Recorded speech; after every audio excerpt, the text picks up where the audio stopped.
started there.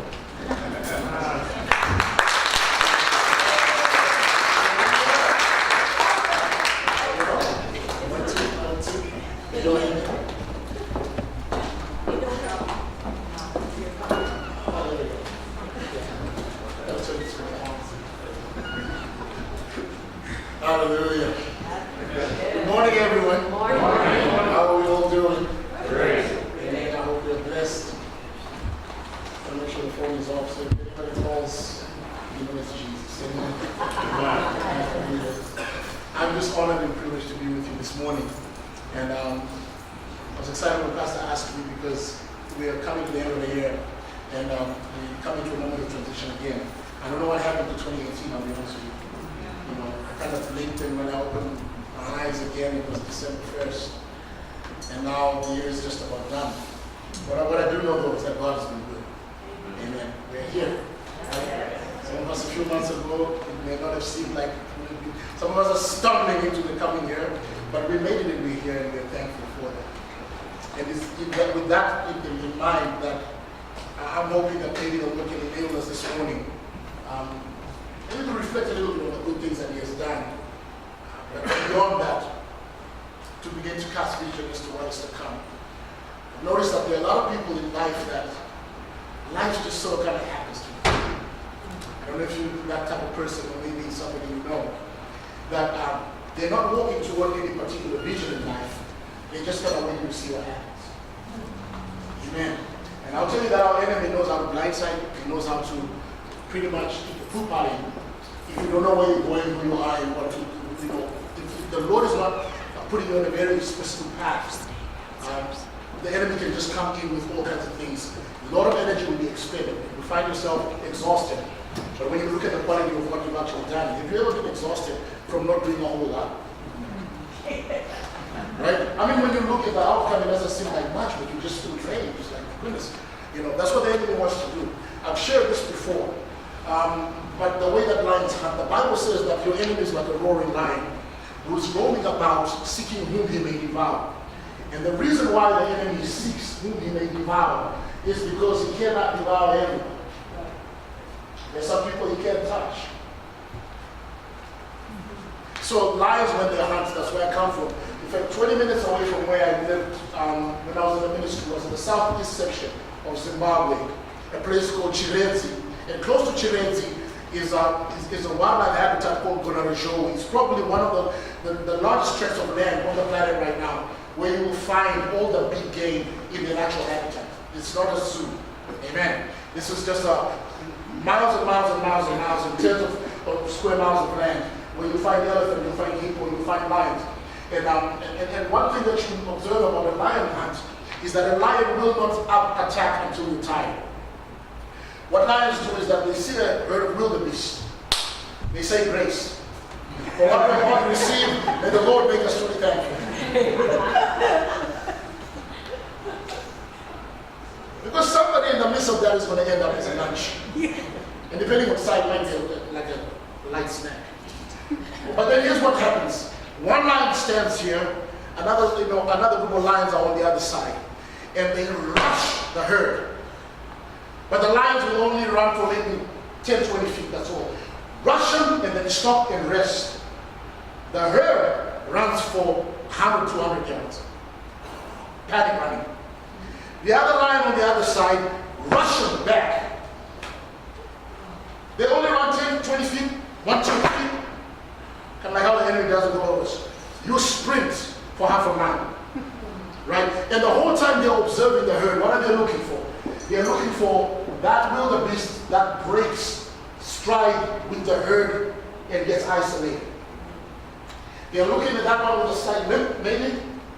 They're looking at that one that is tiring early. As they're running, they're selecting. That's what the enemy does. He can't just eat whatever he wants or take whatever he wants. He has got to wait because the strategy of the lion is to eat with minimum energy expended. So guess who gets to spend the energy? It's the herd. Now the herd is getting exhausted. You know, one of the wildebeest gets upset with the church because you say that song too long. And I was on the outside.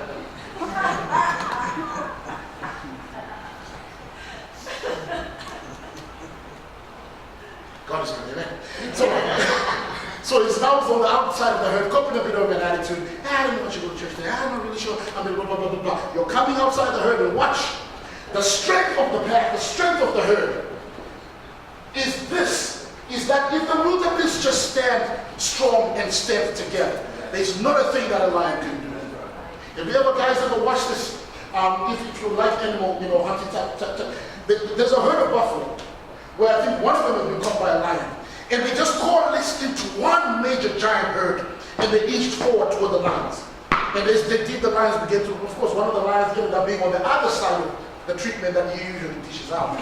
But the whole idea was what? Was that if we don't just let the enemy cause us to run here and run there and scatter our energy on things that don't matter, if we can just focus on who we are and stand strong together, nothing will move us. So what happens is what? The lion then looks and says, yes, I see one isolated one. He has broken stride with the herd. And then that's when they say, okay, now one more attack. What is that attack? We're not going to run for 50 yards. We're just going to run for 30. He's too tired. He's not going to get anywhere. And that's when they go for the kill run. And the kill run is they go straight for the throat to break the trachea. And then that's it. Lights out. Amen. Food is served. The whole idea is this though. How does that apply to you and I? The Bible says that, our enemy is like that. He's a roaring lion that seeks whom he may devour. So what do the lions do? They cause the wildebeest herd to run in that direction that the lions want them to run. You don't just go, no, I want you to go that way, you go running. Now I want you to come back this way, you go running. Now I want you to go back that way. Are you tired yet? Yeah, okay. Here comes the kill hunt, the kill run. The enemy treats us much the same way as well. Because unless we are walking toward a particular vision in our life, our energy is probably being spent in directions that don't help. They're not building anything of value. They're not establishing anything you can pass on to your kids. And so that's why, as we're reflecting on this year, thankful for everything that the Lord has done so far, I have to challenge you today. Is there a vision that is so compelling that is in front of you, that energizes you to wake up in the morning? Because there's somebody that wakes up in the morning, I'm sure you've heard this and their feet hit the ground and like, good morning, Lord. And then the others that wake up in the morning, their feet hit the ground and like, good Lord, it's morning. There's a difference. So the difference between the two is what is in front of you, what are you looking at, what are you walking toward? As husband and wife, as a family, as grandparents, as parents, as a church. Is there anything at all in front of you? Because if there isn't, trust me, it's not only God who has a great plan for your life. Your enemy has a great plan for your life. I say this all the time, that we say death is no respecter of persons. But I have found that death makes way for vision and purpose. The Lord Jesus Christ in the book of Luke chapter 4, he gets up to speak the reason why he was around. It's found in verse 18. Just so you understand, Jesus was not random. He never ran his ministry in a random way. He had a very specific path that he was walking. And everything that would take him outside of that path was instantly cancelled away from his plans. He wasn't scattering and running all over the place. So right before he began his job, this is found in Luke chapter 4 and verse 18, he lets us know exactly what his mission is. Are we doing okay? Yeah. Hallelujah. Here's what the Lord Jesus Christ says in Luke chapter 4 and verse 18. We'll start from verse 17 just to lay the groundwork. And the scroll of the prophet Isaiah was given to him. Now, Jesus had just come back from the wilderness where he had been, in the wilderness for 40 days and 40 nights, contending with the enemy. Shortly before that, he had just been baptized by John the Baptist. Shortly before that, he had just broken 30 years of silence, where nobody knew what he was up to for 30 straight years. They remembered the whole wise men and stuff, at his birth, and all of a sudden, from the time that he was a kid into a full-grown man. So now he comes out of hiding. And this Jesus that is coming out of hiding has got very specific steps his way to take. The plan is already laid out before you. And to let you know that he's aware of that plan, he gives us this job description. So he says the scroll, he went into the synagogue on a Saturday, and they gave him the scroll, and he found the place in the book of Isaiah that speaks very specifically about his mission. What am I saying? I'm saying Jesus had a particular vision about what his life was going to be. That's why he was able to walk toward it. And that's why any counterfeit offer that the enemy made just could not win. It just couldn't work. Why? Because you're walking toward a particular vision. And any counterfeit plan, you can tell, it's got nothing to do with my purpose. Get out of here. But when you don't have a particular plan that you're walking toward, any offer may seem like a great offer. When you do this, oh, no, you're running over there. And now you're running over there. And now you're running over there. But now with Jesus, he comes out and so here's what he says. With clarity. Didn't start when he said this. The Spirit of the Lord is upon me because he has anointed me to proclaim the good news to the poor. He's saying I'm a preacher to the poor. It's my job. Amen. Not just a preacher of anything, a preacher of good news. Nowadays, if you listen to Christian TV, I'm like, okay, where's the good news? I thought the gospel was supposed to be good news. A lot of it is just bad news. If you watch the news, what do they even call it news? They should just call it bad news and hate. Right? Because that's all they seem to cover. He says, the Spirit of the Lord is upon me because he's anointed me to proclaim the good news to the poor. He has sent me to proclaim liberty to the captives. That means anybody I encounter who's in any kind of bondage, it's my life mission to make sure that you're free by the time you leave my presence. That's my specific assignment. So I'm preaching the good news to the poor. That means what? When you come around Jesus, you're going to walk away feeling, wow, that was awesome, man. In fact, that's why the Pharisees hated him. Because everybody was raving about him. My goodness, I went and hung up with him and, oh man, wasn't that amazing? Because he knew what his job description was. He was going to preach good news, and he knew that he was going to set the captive free. If you came bound with sickness, you walked away walking. If you came bound with blindness, you walked away seeing. If you came bound with deafness, you walked away with clarity of hearing. Why? Because Christ was very specific about his life mission. I'm not talking about Jesus alone today. I'm hoping that somewhere along this journey together, the light is going to reflect on you and you ask yourself some strong questions. Are you getting up every morning? Where are you going? Has the Lord laid out a vision in front of you? And if he hasn't, you got to work this week. You're welcome. It says, he sent me to proclaim liberty to the captives and the recovery of sight to the blind, and to set at liberty those who are oppressed. Now watch this. And he rolled up the scroll and gave it back to them. And the eyes of all in the synagogue were fixed on him. And he began to say, this scripture is fulfilled in your hearing. And all spoke well of him and marveled at the gracious words that were coming out of his mouth. And they said, is this not Joseph's son? Meaning, man, isn't this the kid we saw growing up right around here making our coffee tables? Because he was a carpenter's son, you know, working in the wood shop. He says, you know what? We saw you grow up. Where has this tremendous vision come from? You're proclaiming some marvelous things about a kid we saw grow up in the neighborhood. Yes. Why? Because what's about to separate me from the rest of the herd is what propels my life, what moves me, what I'm going toward. I have a mission and I have a vision and I've just let it know me. So you cannot compare me with my contemporaries. I'm going somewhere. Watch this. As Jesus went, they spoke well of him, and watch what happens after that. Jesus lays it on him and begins to kind of tell him off. And then he said, doubtless you will quote me to this proverb, physician, heal yourself. What we have heard in Capernaum, do here in your hometown as well. Truly I say to you, no prophet is acceptable in his own hometown. That's because the way they were asking that question was in a condescending way. Like, who do you think you are? You went to school with our kids, now you want to come up here and talk to us about all this special vision? Most people that have ever had a real vision for their life have always upset people that didn't. Maybe in the family, you're the one with a vision for a marriage that stays together, for raising your kids a certain way, for a certain, and you mention it and you get attacked for having vision. Because when you're a person that can see far and that has hopes and things, it irritates those that are comfortable with the present. And so they attack. Well, whoa, look at them more high and mighty. Most of you know, I've known this person around. I knew people that were on substance abuse and alcoholics for years, right? The year that they quit, their family turned for quitting. Why? Because, oh, well, now you think you're better than us. Oh, you know, back then you were a mess, and you made people feel good about themselves. Yeah. Because they'll wake up in the morning and say, you know, life is bad, but I'm not as bad as that guy. Now all of a sudden, you're not that bad anymore. You put your life together, you're getting your stuff together, and the people you think will celebrate are the ones that are upset that you're changing your life. What you doing going in that church? Hey, you knew me when I was in the world. You know how bad I used to be. Now I'm trying to make good in my life. What you upset about? You're going to yell at me for going to church?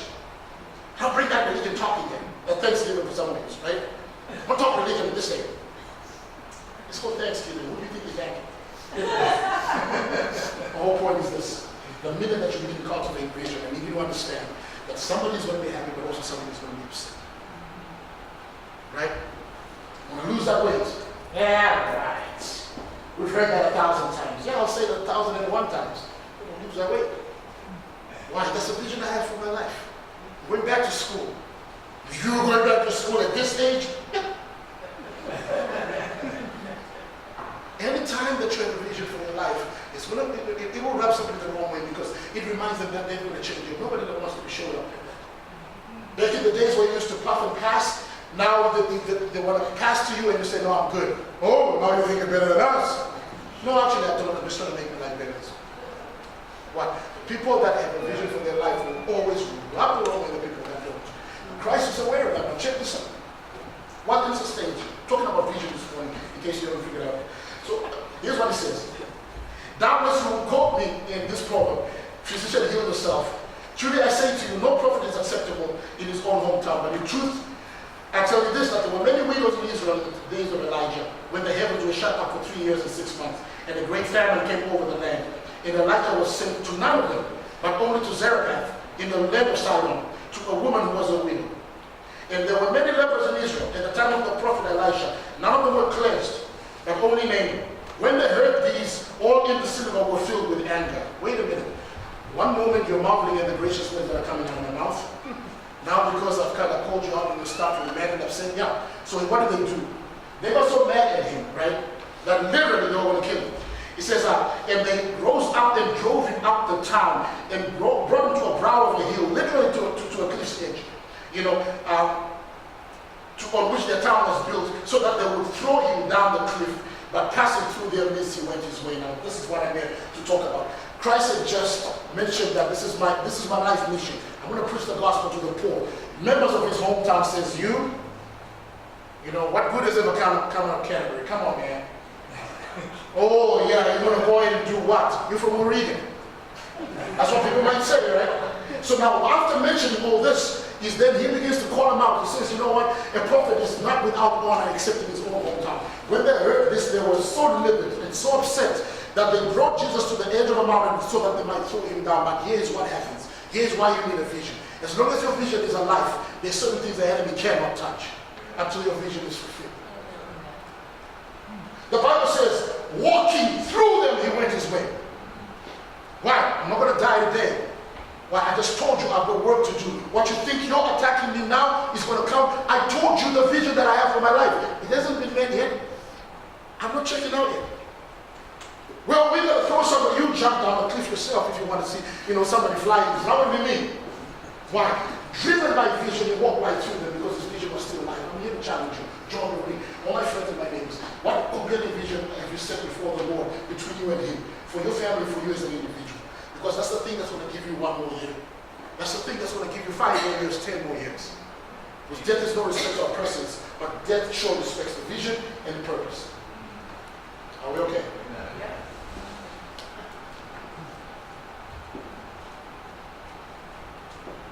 The book of Habakkuk, chapter 2. Isn't that an awesome place to preach from Habakkuk? Habakkuk is that? You guys want to find it? Yeah. I know Pastor's probably spoken on this many times. I'm just here to repeat what you all already know. A little louder and with a bit more Africanness. Okay?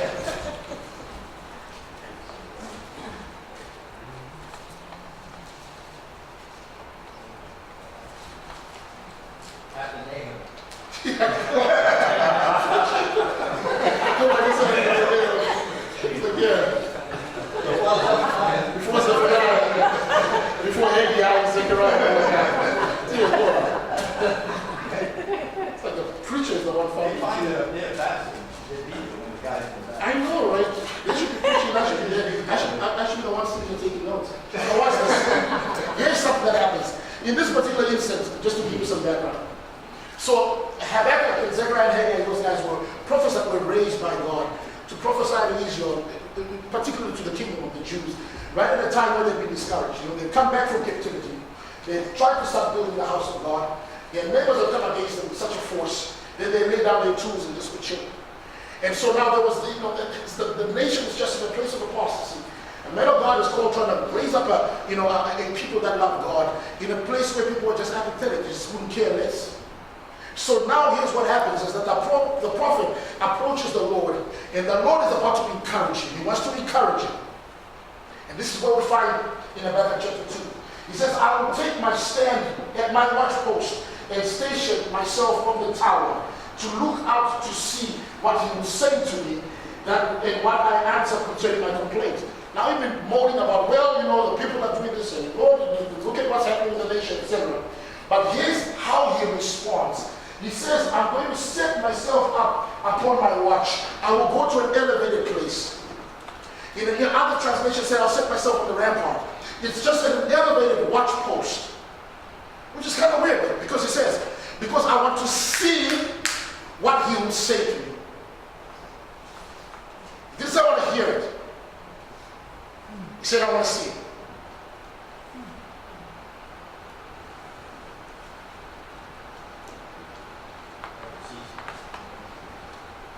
I'll set myself in an elevated place and I'll look out on my watch post because I want to see what he will say to me.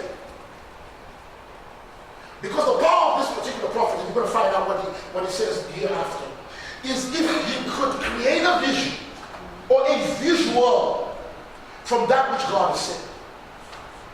Is there a picture in your mind right now concerning that which God has called you to do? Or concerning that which you have laid before the Lord is a plan? One of the most amazing gifts we have as human beings that no other creature has is the gift of imagination. The gift of imagination is this. Back when we were in school, what would the teacher say to the kid that's on the window looking out? Pay attention! Why are you daydreaming? Do you know what? Kids that were like that are the ones that ended up inventing the stuff that we're using today. Daydreamers. You know why? Because they could sit in a place and be transported miles away. They would formulate pictures in their mind. That's what's so I've said it sometimes about the regular school system, is that it kills the visionary. It makes you all march in line. Your 1 + 1 is equal to 2. No abstract, nothing thought is cultivated. Yet one of the most amazing gifts you had as a child was the gift of imagination. And one of the things that the enemy has robbed the adult generation is imagination. And what he causes a lot of people to do is to constantly look at life through the rearview mirror. No longer are they projecting the stuff that they want to see. Imagining a healthy church coming up. Imagining a family that loves God. Imagine seeing the visual of that which God can do in your life. Now all people just begin to do is to live their life in the rearview mirror, talking about the good old days. Okay. What's before you for 2019? What do you see? Unfortunately, a lot of people, they don't want to even look ahead because of the fear of what they hear. You all need to shut down the news. You all need to, it's okay to be uninformed about who said what, who did what. You have to shut some of this stuff down so God can cultivate your true vision in your life. Because for some of you, trust me, your mind has been captured by those that use your attention for their own benefit. What's before you right now? What are you looking at? What are you visualizing? Some of us, we don't want to even visualize anything because we've been so disappointed so many times. I used to be such a dreamer and things never worked out. Never about to get that trip to Europe, and never this and never that. And then you're walking around upset. Let me tell you this, one of the greatest gifts that you have is the gift to be able to allow the Lord's words to become a vision in your mind and a vision. Because that thing will sustain you. That thing will keep away the mouth of the lion. That vision will literally wake you up from your deathbed, back up on your feet again. A number of years ago, my mom was not responding to medication. She had a diabetic attack of the worst kind. She wasn't responding to insulin. She was literally, the clock was ticking. The doctors called and they said, you know what, we don't know, she's not responding to anything we've done. Given adrenal shots. I said, but nothing's working. And I went home and I prayed. And I felt the Lord say, pick up that phone and tell her about the vision for her life. That the vision for her life is what? Part of your work is to stand with me in ministry and to pray for me. I still got to go out there and preach and I need you to cover my back. It's not over yet. So I picked up, I said, she was almost comatose, and I said, put the phone by her ear. And I said, woman, I need you to listen to me. Right? The work is not yet done. You said you'll back me up in ministry and you'll pray for me. I'm still out there preaching. I still need you in my corner. There's still prayers you have not yet prayed. There's still people whose hands you have not laid, your hands have not laid on to pray for them because they're sick. There's still mothers, because my mom's ministry was to help broken women. We lost our sister when I was 18 years old and she was 20. And my mom has always been, whenever she hears that somebody's lost a child, she'll go and hug them and love them and cook for them. That was her ministry. I said, there's still many broken women crying tears and they need somebody to come for her. So all I need to tell you right, I'm not going to pray for you. But I'm going to say there's work for you to do. So you better go check out now. Within an hour. 1 hour. 1 hour. I get a phone call. What happened? She's back on her feet. She doesn't need insulin. She doesn't need anything. She was home at the end of the day. In 1 hour. What was it? You see, what the enemy does is this when he wants to cancel you out, is he dims or he darkens your mind so you cannot see ahead. So all you see is now. And you don't like now. And you reflect back in the past. For some of us, looking back doesn't help. Because some of our past here, pretty traumatic. We try to forget. So what the enemy has done is that's why you'll find there's many scriptures that speak about how the God of this world has blinded the eyes of the unbeliever. Well, the best he can do is to take your vision. That's the best he can do.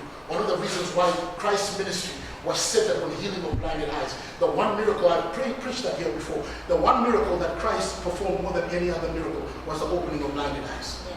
Why? Because whenever the enemy wants to attack, sometimes he doesn't need to take your stuff. He just has to obscure your vision. And you will take your own life out. What's in front of you? What do you see?